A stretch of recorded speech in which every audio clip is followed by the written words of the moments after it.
Olá, este é o CNN Money, o podcast que te ajuda a tomar as melhores decisões. Hoje é terça-feira, 14 de fevereiro. Eu sou Thaís Herédia. Vamos juntos pelas principais notícias de economia no Brasil e no mundo. Minha gente, o tema de hoje é ela, né? A meta de inflação. Na verdade, é a entrevista de Roberto Campos Neto ao Roda Viva, esse programa tão tradicional da televisão brasileira. Foi ao ar ontem à noite, na segunda-feira à noite, pela TV Cultura. Todos os gestores, investidores, analistas, economistas, jornalistas, todo mundo aguardando para ver todos os pontos, todos os detalhes da performance e do desempenho de Roberto Campos Neto nessa entrevista. A ideia do episódio hoje é dividir com vocês alguns desses destaques, ouvir também a nossa convidada de hoje, economista da Principal Claritas, e tentar assentar um pouco essa discussão que está muito acalorada sobre o patamar da taxa de juros, né? Exatamente quem é o vilão da história, quais são os problemas que o Brasil precisa enfrentar, mas puxando destaques da fala do Roberto Campos Neto. Então vou começar por um deles, quando ele diz: mexer na meta de inflação agora terá efeito contrário ao desejado. Ele disse isso ontem claramente, disse mais: a meta de inflação não é um instrumento de política monetária. Ou seja, que o chefe do BC quis dizer que não adianta mexer na meta achando que os juros vão responder, que os juros vão ceder. Os juros, na verdade, vão responder, só que não na direção desejada por quem acha que mexer na meta, não, vamos ter uma inflação um bocadinho mais alta, porque aí os juros podem ceder. O que Roberto Campos Neto disse claramente é que não vai acontecer isso. O chefe do BC disse mais, disse que o patamar atual da Selic é alto, é muito alto. O Banco Central não gosta de juros, ele falou, mas não adianta discutir a meta ou discutir a taxa de juros, porque afinal de contas ela é uma consequência, ela não é causa, ela é uma consequência de muitos problemas estruturais que o Brasil tem, desde dívida pública alta, gastos públicos elevadíssimos, baixa produtividade da economia, baixa poupança. Ele elencou ali alguns fatores, pediu até mais de um programa para elencar os problemas estruturais do Brasil que fazem o Banco Central ter que responder com tanta força a um processo inflacionário como o que estamos vendo atualmente. Pois bem, sobre a mudança da meta para inflação e o fato dela forçar a queda de juros, o Campos Neto disse o seguinte: eu, Campos Neto, não sugeri nenhuma alteração à meta. O que eu falei foi que o Banco Central, há grupos de estudos dentro do Banco Central discutindo um aprimoramento do sistema de metas. Na entrevista ele não deu detalhes, mas eu, Thaís Herédia, vou dar alguns aqui para vocês. Porque desde que o sistema de metas foi adotado aqui no Brasil, ele convive com dois problemas básicos ali que podem, de alguma forma, comprometer a sua eficiência ao longo do tempo. O primeiro deles é o calendário anual, que não acomoda o chamado horizonte relevante para a política monetária. Vocês já ouviram eu citar esse jargão aqui, que é a janela de tempo que o Banco Central, quando mexe nos juros, espera ver o efeito completo da taxa de juros sobre a inflação e sobre a economia. E o segundo é o fato do IPCA, que é o índice oficial usado como referência para a meta. É um índice que é talvez o mais importante hoje do Brasil, mas ele não é mais aquele que reflete completamente o que está acontecendo no processo inflacionário, que é contra o processo inflacionário que o Banco Central atua para alcançar numericamente uma meta X de inflação. Eu vou entrar em mais detalhes daqui a pouquinho, dividindo aqui com vocês exatamente do que eu estou dizendo. Para completar, o Roberto Campos Neto,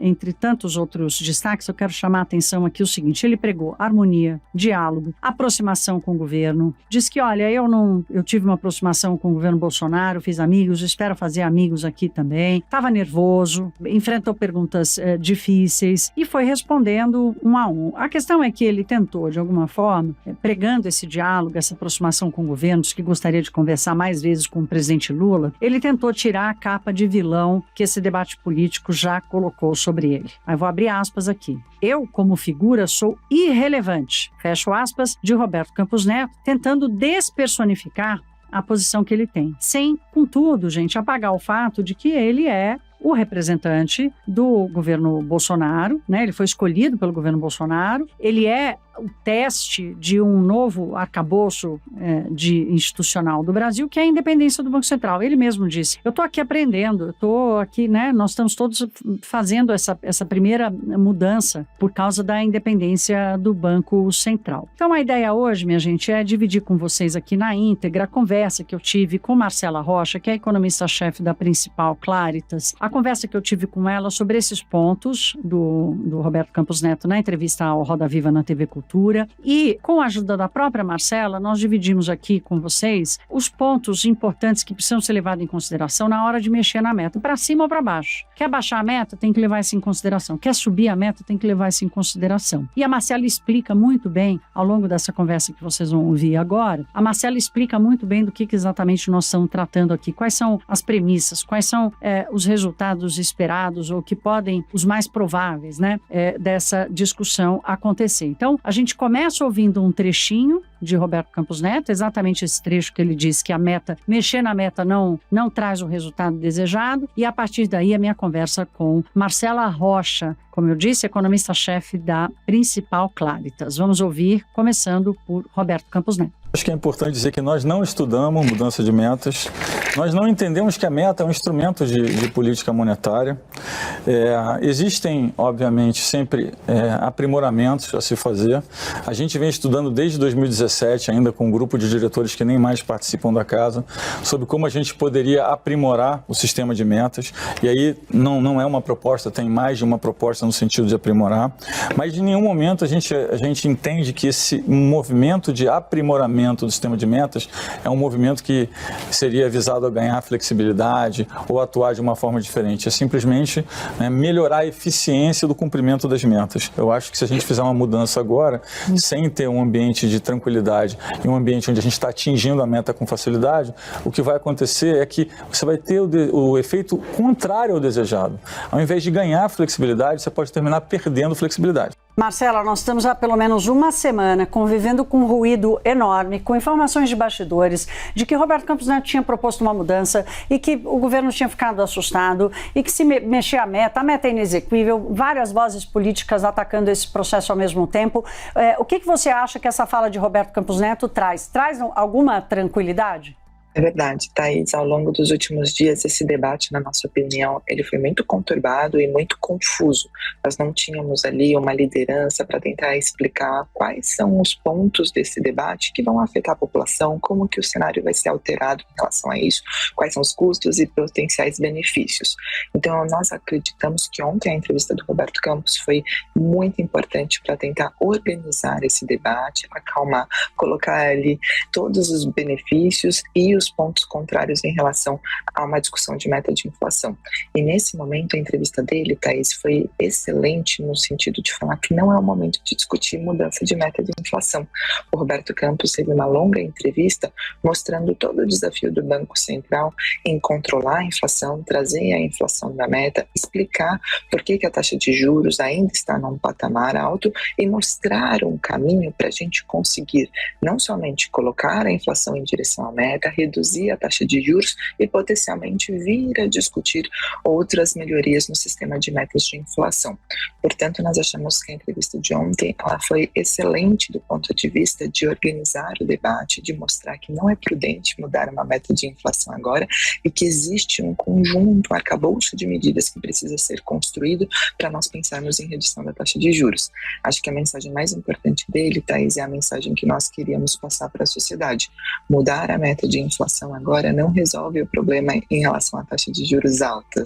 Para a gente mudar a meta de inflação, precisaríamos de responsabilidade fiscal, precisaríamos de inflação ancorada no longo prazo e precisaríamos de coordenação política. Se isso for feito sem essas medidas, o efeito pode ser contraproducente, pode ser um tiro no pé. Ao invés de termos a desejada queda da taxa de juros, de uma inflação baixa, podemos ter um cenário completamente ao contrário. Então, acho que a entrevista do Roberto Campos ajudou a acalmar todo esse debate, ajudou a organizar todos os pilares que são necessários e, na nossa visão, postergou essa decisão a respeito da meta de inflação para os próximos meses e trouxe para frente, trouxe para o presente o debate sobre fiscal, sobre responsabilidade e coordenação de política monetária e fiscal. Eu acho que aí você tocou num ponto agora aqui no finalzinho da coordenação da política monetária e da política fiscal, que eu já quero entrar nele, mas eu acho, Marcela, que para quem está assistindo a gente, você mesmo nos ajudou a montar aqui um levantamento aqui, colocar os principais pontos de qual é o ambiente necessário para se discutir uma mudança de meta na inflação, para cima ou para baixo. Então, vou dividir aqui a tela com você, com o levantamento que você mesmo ajudou a gente a preparar. Então, para mudar a meta de inflação, e aqui serve, gente, para cima ou para baixo. A inflação tem que estar em trajetória decrescente, ou seja, tem que estar mostrando que está em queda e controlada. As expectativas de inflação para os prazos mais longos precisam estar ancoradas, ou seja, olhando para 2, 3 anos à frente, as expectativas dos agentes econômicos precisam estar coladas na meta. A política econômica, com o novo arcabouço fiscal, com redução das despesas, ou seja, tratar o fiscal diretamente, e o respeito à autonomia do Banco Central. E aqui, Marcelo, eu fiz questão de ressalvar que serve para subir ou para descer, porque foram exatamente essas condições aí minimamente alcançadas que promoveram a queda da meta de inflação, daqueles 4,5% que convivemos por mais de 10 anos para os atuais 3%. Para mexer, para tentar acomodar uma conjuntura de curto prazo, as condições são as mesmas, né? É verdade, Thaís, não importa se é para reduzir a meta ou para subir a meta, nós precisamos entender que essa meta é crível e execuível. O problema de alterar uma meta de inflação é que, se ela não for acompanhada dessas outras medidas, as expectativas desancoram. E quando nós falamos das expectativas, Thaís, pessoal, não são somente as expectativas do mercado financeiro, são dos agentes econômicos, dos empresários, dos empreendedores e de todos aqueles que compõem vários setores da economia. Se em um momento há uma elevação ou uma queda da meta sem esses componentes, a meta ela se torna inócua, ela se torna um balizador que não trará confiança, que não será prudente para as expectativas dos agentes funcionarem. Então, quando nós falamos em condições, nós pensamos em benefício de fazerem mudanças. Se é para elevar a meta de inflação, porque há um debate sobre a inflação ser baixa para o Brasil, sobre se a inflação não tolerar muitos choques, sobre o mundo estar passando por uma alteração, toda essa discussão é válida, toda essa discussão não pode ser um tabu. Só que a gente entende que ela tem que acontecer num contexto em que a meta não seja vista como um oportunismo político em usar uma inflação mais alta, como um oportunismo de querer que a inflação faça o trabalho ali, que ela atue como uma forma de compensar todos os erros de política econômica e responsabilidade fiscal, não controle de gastos, e a inflação simplesmente seja vista como tolerável. Isso para a gente não é factível. Se o governo entende que a inflação pode ser mais alta e não faz medidas para atingir essa meta nova, todo mundo vai entender que aquela nova meta, ela também não vai ser o objetivo do governo, porque o governo sempre vai querer buscar mais inflação ou, ao contrário, menos. Então você pontuou muito bem, quando nós começamos a reduzir a meta de inflação para patamares para próximo de 3%, houve toda uma coordenação de política econômica buscando dar sinais de que essa nova meta de 3% seria crível e seria execuível. Agora, se formos para o debate do lado contrário, para nós é necessário que essas medidas sejam vistas e colocadas em prática antes de elevar a meta. Se elevar a meta sem essas medidas, nós teremos uma desancoragem das expectativas, as expectativas ficarão muito acima, seja qual for a nova meta, nós não teríamos qualquer tipo de redução da taxa de juros e teríamos um ambiente econômico completamente nebuloso. Afinal, não haveria ali perspectiva de ajuste fiscal.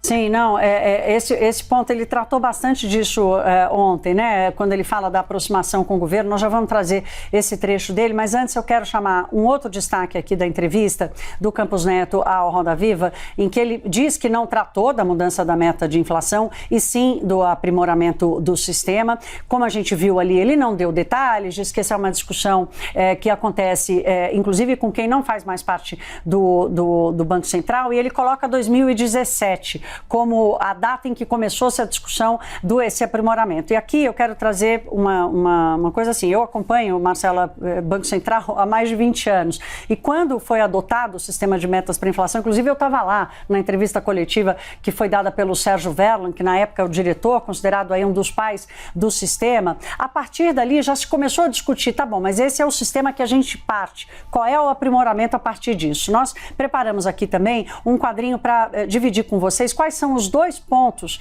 que, desde o lançamento do sistema de metas, sempre foram apontados por ex-presidentes do Banco Central, Armínio Fraga, Ilan Goldfein, Henrique Meirelles. Todos eles, em algum momento, chamaram a atenção para esses 2 pontos. O primeiro deles é a questão do calendário. O Brasil hoje usa um calendário que é anual. A meta precisa ser cumprida entre janeiro e dezembro, ponto. Só que a atitude, a ação do Banco Central sobre a inflação, ela demanda um prazo que vai além do calendário anual. Hoje, o chamado horizonte relevante para a política monetária, como está aí no quadrinho, é entre 12 e 18 meses, ou seja, o Banco Central fica preso a um calendário fechado do ano.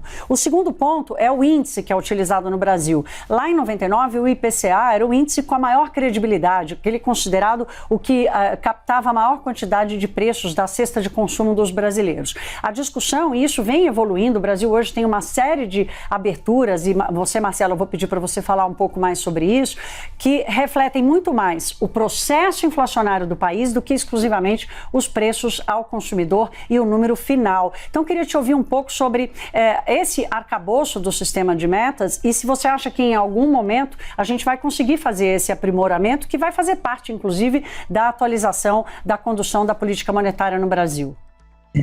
É verdade, Thaís. Acho que ontem uma mensagem clara também do Roberto Campos foi que, além de não discutir mudança da meta nesse momento, que na opinião dele não seria favorável, ele se colocou à disposição de discutir esses aprimoramentos, esses aperfeiçoamentos do sistema de metas de inflação. E o que ele trouxe para a gente, essa mensagem que você muito bem colocou, não é algo novo. O sistema de metas de inflação no Brasil já está maduro e, por ele ser um sistema complexo, ele sempre pode passar por alterações.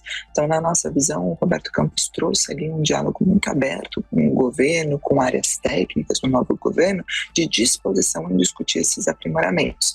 Como você bem disse, acho que as 2 principais alterações, ou pelo menos pontos ali que estão levados mais em debate, são a respeito do horizonte que o Banco Central olha, né, não ficar fixo naquela data calendário do final do ano, de dia 31 de dezembro, e também olhar qual que é esse indicador que vai ser o balizador da meta de inflação e até mesmo se seria esse indicador ali completo ou se teria alguma medida ali de inflação que conseguiria capturar melhor qual que é o quadro da economia, né? Alguns países discutem olhar o núcleo da inflação, excluindo itens ali que são mais voláteis e dependentes de fatores que não estão na mão do Banco Central.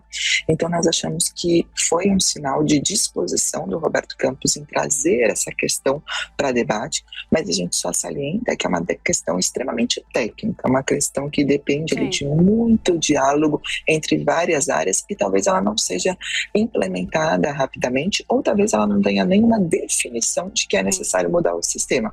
Mas o que a gente coloca é algo parecido com a questão fiscal, né? Thaís, da disposição, do tom conciliador que o Roberto Campos trouxe, de sempre mostrar estudos técnicos, mostrar o que o Banco Central discutindo e mostrar que para o Banco Central não existe nenhuma questão ali que é tabu, nada que deve ser evitado de ser conversado. Então, Marcelo, acho que foi um sinal importante. Eu quero só aproveitar aqui que a gente tem mais 2 minutinhos só, mas eu não posso deixar de fazer esse destaque e complemento o que você está dizendo. Em outro momento da entrevista, Roberto Campos Neto disse assim, olha, eu vou fazer tudo que tiver ao meu alcance para ter uma boa convivência com o governo, né? Eu estou experimentando, eu estou aprendendo com a independência do Banco Central, respondendo ali ao fato de ele ter ido votar com a camisa da seleção brasileira, ou ter uma proximidade com os ministros do governo Bolsonaro. Quer dizer, ele é realmente esse experimento, né, do teste do sistema de metas e se colocou, disse que, olha, quero conversar mais com o presidente Lula, tenho conversas com o Fernando Haddad, com Simone Tebet. Você acha que ele abre essa porta e esse caminho vai ser perseguido pelos 2 lados? Esperamos que sim, Thaís, porque nós achamos que o fato dele ter ido nesta entrevista num momento de extrema turbulência, em uma entrevista que não é fácil, sendo questionado ali por jornalistas com perguntas muitas vezes vistas ali como indelicadas, perguntas que talvez fossem de difícil agrado para o Banco Central tratar, a gente vê como uma disposição muito grande do Roberto Campos em estender essa bandeira branca, em vir com um tom conciliador e mostrar-se disposto a dialogar com o governo e já reconhecer as diferenças desse governo e reconhecer que esse governo está com disposição em fazer o ajuste fiscal. Então, nós achamos que essa entrevista deveria repercutir de uma maneira favorável na equipe econômica do atual governo, no presidente Lula, e deveria ser o início de uma nova relação entre todas essas instituições, e seria para o bem de todos, né? Para o bem da inflação controlada, para o bem da possibilidade dos juros cair, para o bem do Congresso conseguir executar uma pauta e do governo fazer o ajuste fiscal necessário. Então acreditamos que foi uma entrevista excelente. E do país crescer, né? Marcela Rocha, economista-chefe da Principal Claritas. Obrigada, minha cara. Uma boa terça-feira para você. Foi ótimo te receber aqui. Um bom dia. Bom, minha gente, vamos ver como é que isso vai bater no mercado, né? Qual vai ser a avaliação final sobre isso. Ontem, a Bolsa Brasileira teve um dia de brisa, fechou em alta de 0,70%, ali agarrada nos 108 mil pontos, né, minha gente? Não tem coisa que tire a Bolsa desse piso, que também já virou teto para o desempenho do índice da Bolsa Brasileira. Nós pegamos carona com o que estava acontecendo lá nos Estados Unidos. A grande expectativa para esta terça-feira é a divulgação do CPI, que é o índice de inflação ao consumidor nos Estados Unidos, e não só o índice, mas o núcleo da inflação. Tá vendo a diferença que eu falei para vocês aqui, né? Como lá fora, né, na economia mais desenvolvida, o índice de inflação não é o único observado pelo Banco Central, pelo contrário, né? São outros índices que fazem a leitura do processo inflacionário nos Estados Unidos que ajudam a fazer esse combate à inflação e, principalmente, a interpretar o que está fazendo ou está alimentando o processo inflacionário, né? Para entender qual é o limite, inclusive, da política monetária. Porque se eu não sei exatamente, ou se eu não divido com a sociedade brasileira o que me limita na redução dos juros, por exemplo, onde está o processo inflacionário no Brasil que me limita, e um único índice de inflação não conta toda a história, fica difícil entender também por que o Banco Central toma certas decisões. Então, quem sabe a gente caminha para um aprimoramento, inclusive para melhorar a compreensão da sociedade como um todo. O dólar, nessa segunda-feira, caiu, também acompanhando o mercado internacional. A moeda americana se desvalorizou frente a várias moedas. Ao real não foi diferente, fechou 5,17. Vamos entender a continuidade ou não dessa expectativa. Vai muito estar colado também no resultado do CPI. Se vier uma surpresa negativa, aí o trem desenrola de vez para baixo, mas vamos acompanhar. Aqui no Brasil tem balanço corporativo do Nubank, da TOTUS e da Raizen, todos depois do fechamento. Outro destaque ontem no mercado de ontem, de segunda-feira, foi a subida em bloco do setor financeiro. Resultado do BTG Pactual, resultado do Banco do Brasil, a expectativa pelo resultado do Banco do Brasil e a repercussão do resultado do BTG acabaram melhorando ali a performance do Ibovespa também em função de uma leitura positiva sobre esses dois setores. Lá fora, a grande expectativa, como eu disse, é pela divulgação do CPI, e Goldman Sachs, por exemplo, já espera que o Banco Central vai precisar fazer, se realmente forem confirmados os dados, o CPI chegar ali a desacelerar para 6,2% em 12 meses e o núcleo do CPI ficar em 5,5%, praticamente estável com relação à última leitura de dezembro. Isso vai significar mais duas altas de 0,25 ponto percentual nos Fed Funds, levando os Fed Funds a uma taxa entre 5% e 5,25% ao ano, e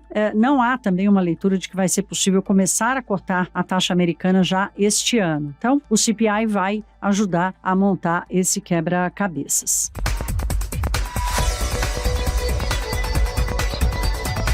Vamos seguir falando sobre economia internacional, mas não sobre mercados. A nossa querida Priscila Yazbek traz hoje, minha gente, uma temperatura de como a sociedade na Europa, no Reino Unido, recebem, percebem e reagem à decisão dos bancos centrais, tanto da zona do euro quanto do Reino Unido, à escalada dos juros. Porque para nós aqui, subir juros para 13,75% ao ano já foi um absurdo. Para eles, sair de uma taxa negativa para 4% na maior elevação de juros dos últimos 20 anos, para lidar com a maior inflação dos últimos 40 anos, como é que se dá a briga por lá? Será que a turma vai atrás dos banqueiros centrais ou tem outras preocupações? A Priscila Yazbek conta um pouco dessa história. Thaís, aqui a preocupação principal é com a inflação. Eu vou trazer só um contexto para a gente entender a diferença do que está acontecendo no Brasil para o que está acontecendo aqui na Europa. A gente tem as decisões de juros acontecendo e elevando os juros, já que a inflação na Europa ficou abaixo de 2% por muitos anos. Então, para se ter uma ideia, a zona do euro tinha juros negativos ou próximos de zero desde 2011 e só começaram a subir os juros a partir do ano passado por causa da inflação que foi subindo. A inflação chegou a passar dos 10%, chegou a um pico de 10,6% na zona do euro, e agora a última elevação de juros do Banco Central Europeu levou os juros para 3%. No Reino Unido, a situação é um pouco pior. A inflação lá está em 10,5%, na zona do euro está em 8,5%. Lá os juros subiram para 4%, subiram pela 10ª vez seguida. E o Reino Unido também estava acostumado a conviver com taxas de inflação baixa, de cerca de 2%. E como que a população e a sociedade percebem esses movimentos? Eu conversei com algumas pessoas que moram no Reino Unido, que moram aqui na França também, para entender como acontece essa discussão, e todas elas foram unânimes em dizer que essa discussão sobre juros, ela acontece mais no nível do mercado financeiro, mais entre os agentes políticos, mas não na sociedade. O que a sociedade está preocupada mesmo é com o aumento do custo de vida. Inclusive, conversei com uma britânica que estava contando que alguns cafés, por exemplo, já não servem mais comida, servem só café e chá, porque as pessoas não conseguem mais pagar. A gente estava preparando também alguns dados sobre o Valentine's Day, o Dia dos Namorados aqui que acontece hoje, e as pessoas todas estão pensando em fazer jantares em casa porque não conseguem mais sair à noite. Então a grande preocupação, de fato, é com a inflação e o custo de vida. E aí tem setores específicos que são afetados por esse aumento de juros e que aí sim se mobilizam ou fazem mais barulho sobre isso, como é o caso do mercado imobiliário. Então, na Alemanha, por exemplo, que passou por um boom muito forte, os preços dos imóveis estão caindo de forma vertiginosa, justamente porque os juros estão lá em cima, os empréstimos estão mais caros e a população não consegue mais acessar o crédito. Então, esse é um pouco do panorama aqui da situação. Não sei se era isso que você queria, Thaís. Você pediu para falar um pouco da temperatura, qualquer coisa você me pergunta mais aí. Tá aí, minha gente. O Money hoje focado na entrevista do Roberto Campos Neto, que na economia é realmente o centro das atenções. Vamos entender qual a leitura, né? Os preços vão dizer muito. Qual a leitura que se fez do desempenho dele, né? Tudo vai contar. Ele chegou com uma colinha na mão, cheio de cartõezinhos, e os bastidores dão conta de que ali entre um intervalo e outro ele dava uma checada nos papéis. Ele tentou de alguma forma acomodar as perguntas, tentava sair pela tangente e tal. Não foram perguntas fáceis, mas de qualquer forma, num mar de ataques, vamos ver se vai prevalecer a bandeira branca que ele hasteou ao governo Lula, especialmente ao presidente Lula, ou se vai prevalecer a convicção dele de que, olha, não adianta achar que eu sou o vilão de tudo, os juros não estão altos por minha causa ou porque eu quero, e não adianta mexer na meta de inflação que vai dar errado. Vamos entender o que vai prevalecer. Como sempre, os preços contam parte dessa história. Amanhã eu volto com essa repercussão. O Money se despede por aqui. Se cuidem, um beijo e até.